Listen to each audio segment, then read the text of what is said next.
देखिए, IT JEE advanced 2023 में physics के पेपर 1 में एक क्वेश्चन पूछा गया है। ये आरसी सर्किट का क्वेश्चन है जो करंट इलेक्ट्रिसिटी चैप्टर में आपको दिख जाएगा। ये चार्जिंग ऑफ आरसी सर्किट है। बहुत ही बेहतरीन सवाल है, इसको ध्यान से देखिएगा। जेई एडवांस सिर्फ डिफिकल्ट क्वेश्चन नहीं पूछता है, पर हाँ, बहुत बारीक चीज़ों को आपको ध्यान रखना पड़ता है और पेशेंस बहुत रखना होगा। तो जो लोग इस वीडियो को देख रहे हैं वो लोग लास्ट तक बने रहेंगे। आपको बहुत मजा आएगा और पता चलेगा कि क्या डेप्थ होता है जेई एडवांस के क्वेश्चन का। क्वेश्चन ध्यान से समझते हैं। कह रहा है in a circuit shown in the figure the capacitor C is initially uncharged and key K is open. कह रहा है कि इनिशियली कैपेसिटर पे कोई चार्ज नहीं है और की जो है वो ओपन है, खुला है। In this condition the current of 1 ampere, इस कंडीशन में कह रहा है कि 1 एम्पियर का current flows through 1 ohm resistor. ये जो 1 ओम का रजिस्टर है इसके थ्रू 1 एम्पियर का करंट फ्लो कर रहा है। The key is closed at t equals to t nought, और कुछ समय बाद टी नॉट टाइम पे की को क्लोज करते हैं। Which of the following statement और स्टेटमेंट्स इज और आर करेक्ट, मतलब जो स्टेटमेंट दिया है इसमें से कौन कौन से स्टेटमेंट सही है ये आपको पता करना है। यानी मल्टीपल ऑप्शन करेक्ट हो सकता है। Given e to the power -1 is 0.36। e to the power -1 अगर कहीं आता तो उसकी वैल्यू 0.36 लेना है, ये गिवन है क्वेश्चन में। तो हर एक पार्ट पे एक स्टेटमेंट है, उसको वेरीफाई करना वो ट्रू है या फॉल्स। तो एक एक करके क्वेश्चन को पार्ट वाइज सॉल्व करने की कोशिश करते हैं। फर्स्ट पार्ट कह रहा है कि the value of resistance R is 3 ओम। ये रेजिस्टेंस जो है वो कितना है ये आपको फाइंड करना है और मैच कराना है कि 3 ओम होगा कि नहीं। तो उसके लिए क्या करेंगे, उसके लिए ये जो सिचुएशन है जिसमें की ओपन है उस सिचुएशन में इसमें करंट दिया हुआ है उसको यूज करते हैं। ये करंट है 1 एम्पियर। अब इसको 1 एम्पियर क्यों लिया जा रहा है और इसी डायरेक्शन में क्यों लिए हैं, क्योंकि ये बड़ा सा बैटरी है तो इसको हम सोर्स मान रहे हैं। ये करंट सप्लाई कर रहा है, ठीक है, ये करंट सप्लाई कर रहा है और इसका करंट जो है वो दोनों में जा रहा है, छोटा वाला सेल को चार्ज करने में और इस रजिस्टर के क्रॉस भी जा रहा है, राइट। तो हमें एग्जैक्टली पता लगाना है कि ये आर की वैल्यू क्या होगा, ये पता लगाना है। आर की वैल्यू पता लगाने के लिए इसमें करंट पता होना चाहिए इस आर के क्रॉस और इसका पोटेंशियल डिफरेंस पता होना चाहिए, जो कि दोनों अभी गिवन नहीं है। बस यहाँ का करंट दिया है i is equal to 1 ampere है, इसको हम I2 मान लेते हैं, ये I1 है, इसमें करंट जो है उसको I कंसीडर कर लेते हैं, ठीक है। ओके सर, मान लेते हैं। तो जब इसको आप मान लीजिएगा तब फिर हमारे पास क्या ऑप्शन बचता है कि ये करंट गिवन है, तो इस करंट के मदद से हमें क्या पता लगाना है, इस रजिस्टर के क्रॉस पोटेंशियल डिफरेंस पता लगा सकते हैं। उस वो कैसे करेंगे इसको समझने की कोशिश करते हैं। मान लेते हैं इस टर्मिनल का जो पोटेंशियल है वो 0 है। ये तो स्विच खुला है, इधर जाने की ज़रूरत नहीं है, इस सर्किट पे भी ध्यान देने की ज़रूरत नहीं है, इतने ही पे ध्यान देते हैं ऊपर वाले पे। यहाँ का पोटेंशियल भी 0, ठीक है सर। यहाँ का पोटेंशियल 0 है तो सेल का जो नेगेटिव टर्मिनल उसका पोटेंशियल 0 है, तो पॉजिटिव टर्मिनल का पोटेंशियल कितना होगा 15। और इस वाले केस में इधर का पोटेंशियल होगा 5 वोल्ट और यहाँ का पोटेंशियल हम लोग मान लेते हैं V। तो ये तीनों पॉइंट का पोटेंशियल V हो जाएगा, सेम कॉमन वायर से कनेक्टेड है, राइट। अगर V मिल गया तो आप R के क्रॉस पोटेंशियल डिफरेंस पता कर लेंगे, और अगर I मिल गया तो और मजा है, पोटेंशियल डिफरेंस मिल गया, करंट मिल गया, तो R की वैल्यू आप बता सकते हैं आसानी से, राइट। सबसे पहले इस V के लिए काम करते हैं। V के लिए कैसे काम करना है ध्यान दीजिएगा। यहाँ से आपको यहाँ तक जाना है, V क्या है वो पता लगाने के लिए। तो जब आप इस टर्मिनल से लो पोटेंशियल से हाई पोटेंशियल पे जाएंगे तो ये 5 वोल्ट यहाँ पे आया, या हमने इसको इसको 0 माना तो ये 5 वोल्ट होगा ही। और इसके क्रॉस करंट दिया हुआ 1 एम्पियर। तो पोटेंशियल डिफरेंस कितना आएगा? 1 ओम रजिस्टर, इस पे ध्यान दीजिए। अब इसमें करंट गिवन है, तो क्या हम इसे लिख सकते हैं V-5? क्यों लिखा है? यहाँ से V से 5 वोल्ट की तरफ करंट फ्लो कर रहा है, तो V बड़ा होगा, तो इधर करंट आया V-5। ये पोटेंशियल डिफरेंस हो गया, divided by resistance. Resistance is 1 ohm is equal to current 1 ampere. यही है ना? या potential difference is equal to IR भी लिखते हैं, उससे भी लिख सकते थे। तो इसको अगर सॉल्व करेंगे तो V-5 जो कि पोटेंशियल डिफरेंस है इज इक्वल टू 1 इंटू 1, 1 हो गया, और V is equal to 1 plus 5 यानी कि 6 वोल्ट। अब कहेंगे सर अभी तो हमें ये पोटेंशियल पता चला है इस टर्मिनल का, ये हमको पता चल गया है 6 वोल्ट है। ये रेजिस्टेंस की वैल्यू कैसे मिलेगा? तो रेजिस्टेंस मिलेगा जब ये V मिल गया 6, तो ये भी 6 वोल्ट। यहाँ पे 15 वोल्ट है, ये जीरो माना, इधर 15, 15 माइनस 6, इसको जीरो कंसिडर किया, इस तभी ये 6 आया है। ये समझिएगा, रेफरेंस हम ऑलरेडी ले चुके हैं। तो ये 6 वोल्ट आया है, 15 से 6 वोल्ट की तरफ करंट जा रहा है।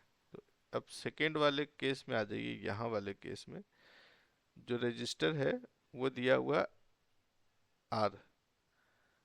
अच्छा, ये करंट भी नहीं मालूम है ना, करंट पता करने के लिए यहाँ पे आइए, यहाँ पे 3 ओम वाले रजिस्टर के क्रॉस 3 ओम वाले में V-0 is equal to 3 into I1 लिख सकते हैं। ये V मिल चुका हम लोग को 6, तो 3 इंटू I1। क्या I1 की वैल्यू हमारे यहाँ पे 6/3 इज इक्वल टू 2 एम्पियर होगा?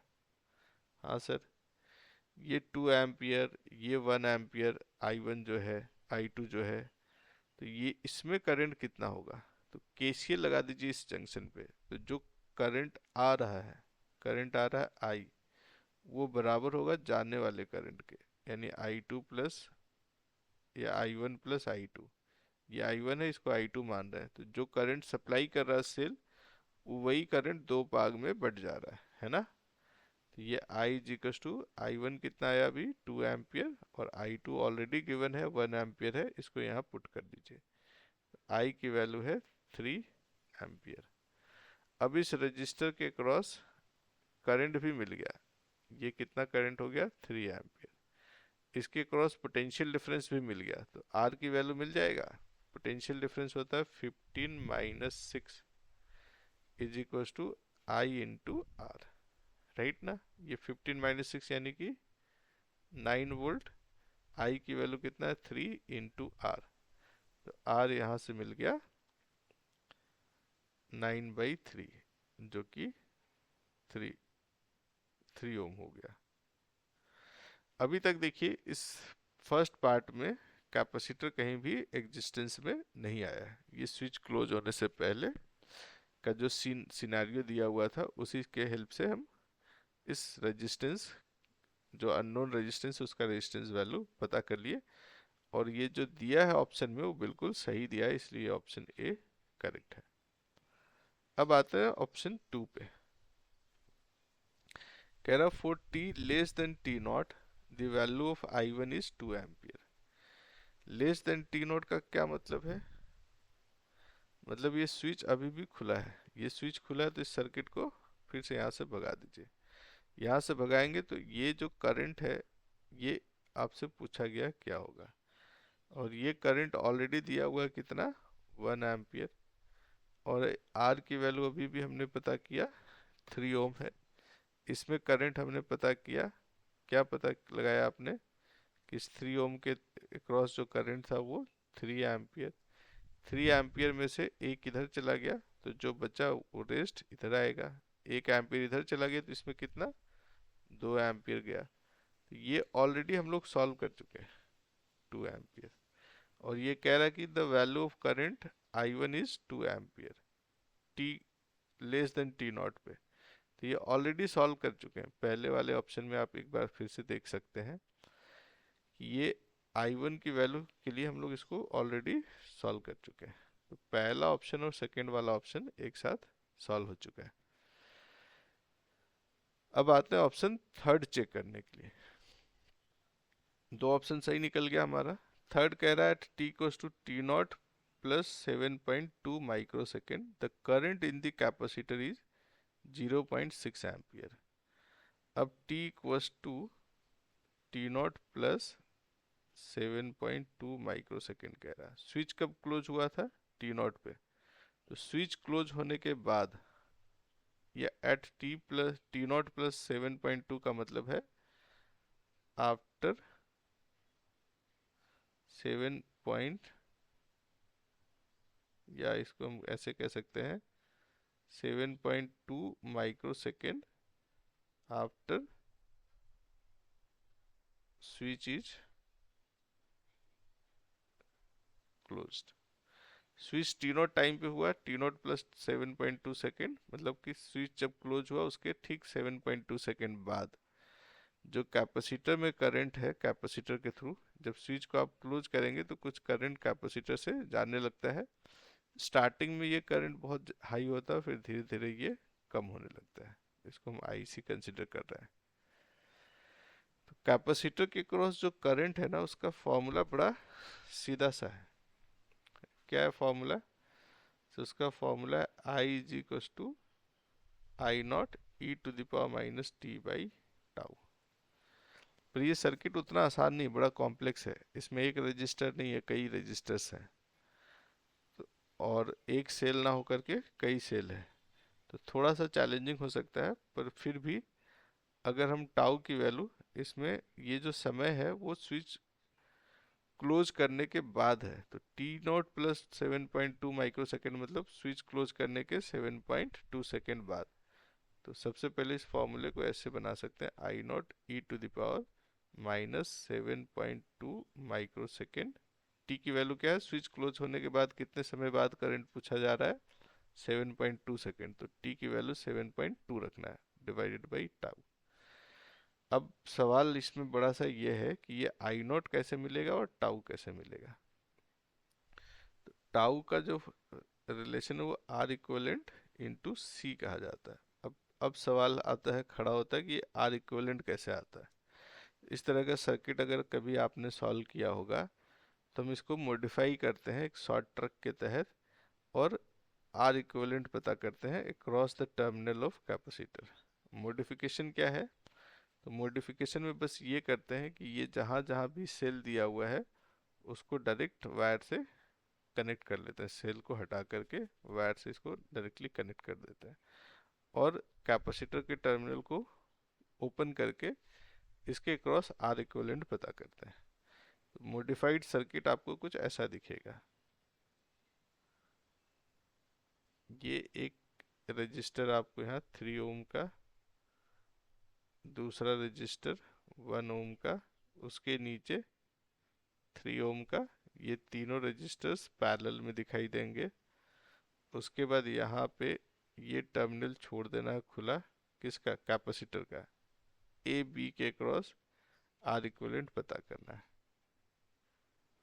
ये है 3 ओम।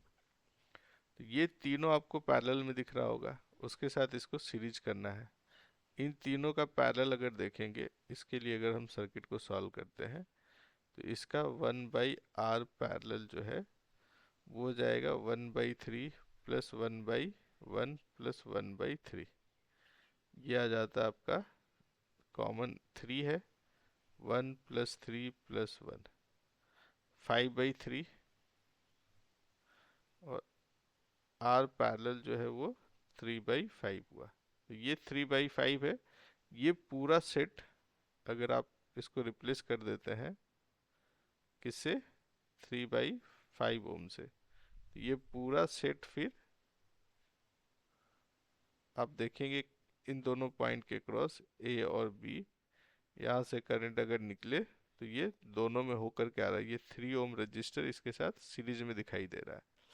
तो आर इक्विवेलेंट एक्चुअल में कितना है? 3/5 प्लस 3 कितना हो गया? 18/5। आर इक्विवेलेंट है हमारा 18/5, सी है 2 माइक्रो कूलम। माइक्रो कूलम को अगर आप ओम से मल्टीप्लाई कर देते तो टाइम का यूनिट बन जाता। तो ये ओवरऑल माइक्रो सेकेंड देगा आंसर। ये आ रहा है 36/5 माइक्रो सेकेंड। 36/5 आप डिवाइड करेंगे तो ये 7.5 से 35, अब 5 दूनी की 10, 7.2 माइक्रो सेकेंड का टाइम आता है। यानी टाउ की वैल्यू भी मिल गई है, 7.2 है। अब इस पे फोकस करना है, ठीक है। थोड़ा सा स्पेस और चाहिए, तो अगले स्लाइड में हम लोग आई नॉट के लिए इसको सॉल्व करते हैं। अब उस एक्सप्रेशन में आई नॉट क्या है? आई नॉट जो है वो आई मैक्स है, और कैपेसिटर में मैक्सिमम करंट कब फ्लो करता है? जब स्विच जस्ट क्लोज करते हैं। जब स्विच जस्ट क्लोज करते हैं तो इस पे चार्ज क्या रहता है? जीरो। पोटेंशियल डिफरेंस होता है Q/C, यानी ये भी जीरो। जब पोटेंशियल डिफरेंस जीरो है तो इस उस सिचुएशन में इसको आपस में कनेक्ट कर देना समझदारी है। तो सर्किट मॉडिफाई होकर के कैसा दिखाई देगा? एक सेल है, उसके नीचे एक और सेल है, उसके नीचे एक रजिस्टर है, और उसके नीचे एक रजिस्टर है। इसमें जो करंट जा रहा है वही हमें पता लगाना है, ठीक है। पर इसमें कितना जा रहा है? इसका रेजिस्टेंस वैल्यू मालूम है हमें, 3 ओम। इसका पोटेंशियल डिफरेंस मिल जाए तो मज़ा आ जाएगा। तो हम एक काम कर सकते हैं सर, यहाँ का पोटेंशियल सबका जीरो कंसीडर कर ले, कर लीजिए। ये 15 वोल्ट का सेल है, ये 5 वोल्ट का है, और ये इधर कुछ नहीं है। यहाँ का पोटेंशियल सब 15 मान ले, यहाँ का 5, तभी तो डिफरेंस 5 आएगा। और इधर का पोटेंशियल नहीं मालूम है, तो इस पूरे का ही एक ही पोटेंशियल होगा, ये कॉमन पॉइंट है V। और इसको हम एक जंक्शन ट्रीट कर सकते हैं, और इसी जंक्शन से तीनों में करंट जा रहा है, चारों में, 1 2 3 4 साइड में। और फिर आप KCL लगा दीजिए जिससे V मिल जाएगा। क्या करेंगे यहाँ पे?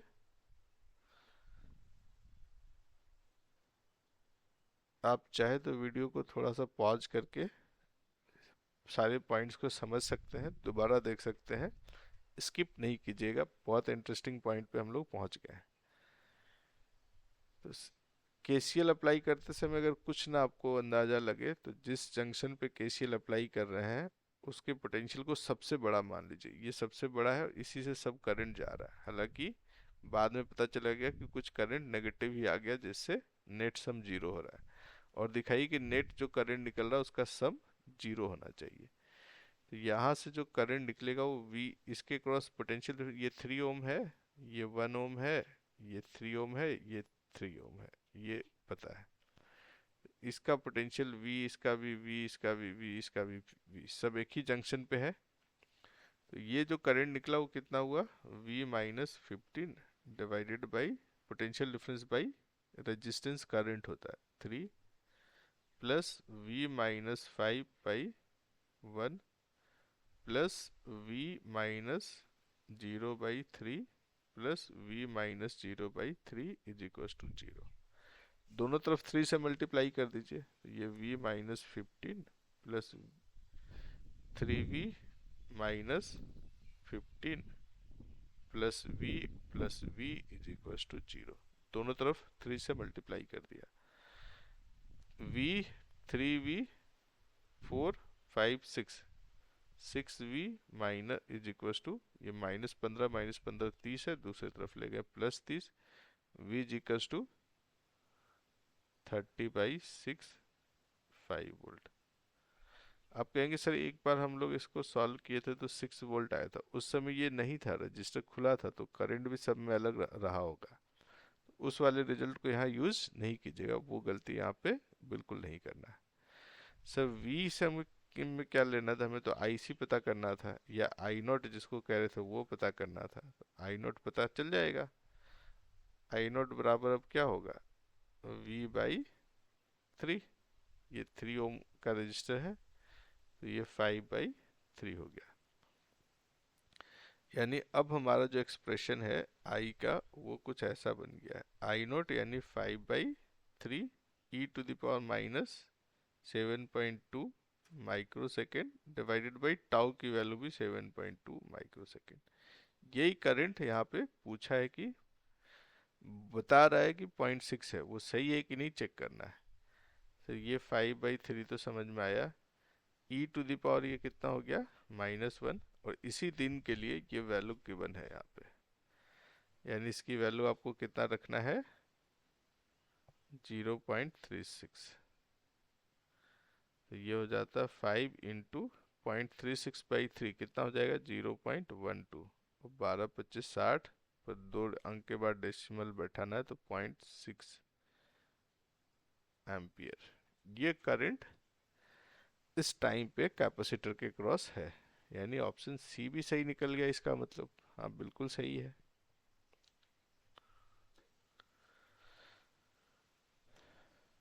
अब आते हैं ऑप्शन डी पे। ऑप्शन डी क्या कह रहा है, डी कह रहा है for t tends to infinity charge on the capacitor is 12 volt.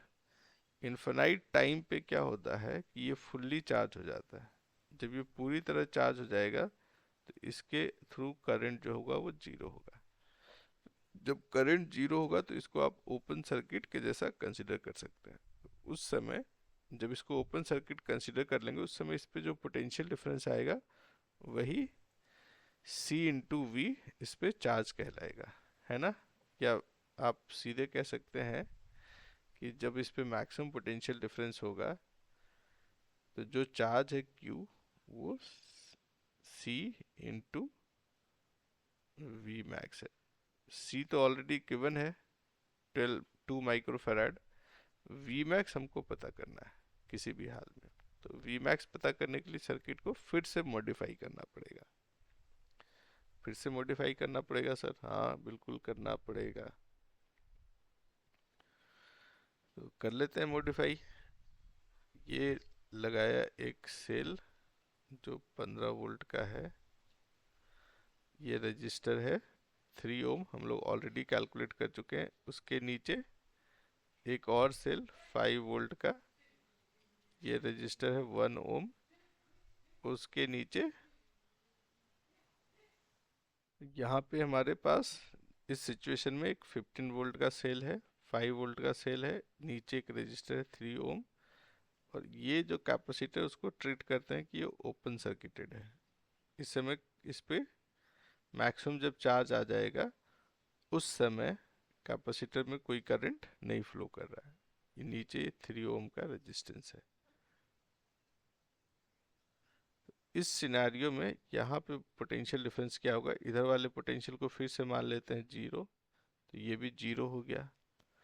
इस टर्मिनल का पोटेंशियल मान लेते हैं V, तो यहाँ जो होगा V, यहाँ भी V, यहाँ भी V, यहाँ भी V। इसमें क्योंकि कोई करंट नहीं है तो जो पोटेंशियल यहाँ है वही यहाँ होगा। करंट अगर रजिस्टर के क्रॉस 0 हो जाए तो I इंटू आर 0, इसलिए यहाँ V। तो ये जो V -0 या V जो आएगा ना वही इसका पोटेंशियल डिफरेंस है। अब ये V आएगा कैसे, तो इस सिचुएशन को हम लोग पहले ही डील कर चुके हैं। जैसे जब स्विच ओपन था उस समय और अभी में कोई फर्क नहीं है, करंट डिस्ट्रीब्यूशन पहले जैसा होगा एकदम, फर्स्ट ऑप्शन जब हमने सॉल्व किया था। या फिर आप चाहे तो v की वैल्यू यहाँ से पता कर सकते हैं। ये अगर 0 0 0 आ गया तो ये कितना आएगा, 15 आएगा सर, ये 5 आएगा। और यहाँ पे हम लगा देते हैं केसीएल। केसीएल लगाएंगे तो क्या होगा, एक करंट इधर से, एक इधर से, एक इधर से, 3 रास्ता है निकलने का। टोटल करंट का सम 0 होना चाहिए। v -15/3 प्लस v -5/1 इसका करंट, प्लस v -0/3, ये टोटल सम होना चाहिए 0। 3 से मल्टीप्लाई कर दीजिए दोनों तरफ, तो यहाँ पे आया v -15 plus 3v -15 plus v is equal to 0। ये v plus 3v plus v कितना, 5v minus 30 is equal to 0 and v is equal to 30/5, 6 volt. तो ये जो पोटेंशियल v मैक्स आ रहा है वो 6 आ रहा है। तो जो q होगा at t tends to infinity वो होगा c, जो कि 2 माइक्रो फैरेड है इंटू 6, कितना हो गया 12 माइक्रो कूलम। यानी ऑप्शन डी भी हमारा सही है ना। तो इस तरह से इस क्वेश्चन का फर्स्ट ऑप्शन भी सही है, सेकंड भी सही है, थर्ड भी सही है, फोर्थ भी सही है। अच्छा, ऐसे सवालों में जो multiple choice correct type question है, उसमें अगर एक भी करेक्ट चॉइस आपने टिक किया तो उसका मार्क्स मिलेगा। दो सही, अगर चार सही उसमें दो टिक किया तो दो का मार्क्स आपको मिलेगा, पार्शियल मार्किंग होता है। तीन टिक किया तो तीनों का आपको मार्क्स मिलता है। चारों सही कर दिया तो फुल मार्क्स मिलता है, जो कि 4 मार्क्स है मान लीजिए। और अगर इसमें ए बी और डी सही है, सी गलत है और सी भी किसी ने गलती से टिक कर दिया सही वाले के साथ, तो उसको नेगेटिव मार्क्स मिलना एकदम कंफर्म है। तो आप ये कर सकते हैं कि जिस पे आप एकदम कंफर्म हो गए हैं कि ये एकदम सही आ रहा आंसर, उतना तो टिक कर ही सकते हैं। अगर 4 मार्क्स नहीं भी आता तो आप 2-3 मार्क्स इसमें आसानी से ला सकते हैं। जिस पे डाउट लग रहा है उसको सिर्फ टिक नहीं कीजिएगा। हालांकि इस क्वेश्चन में सारे ऑप्शन करेक्ट हैं और सबको चेक करना था बारी बारी, सब में एफर्ट लगाना था, पर कुछ क्वेश्चंस का जो एफर्ट है दूसरे में काम आ रहा था। राइट ना।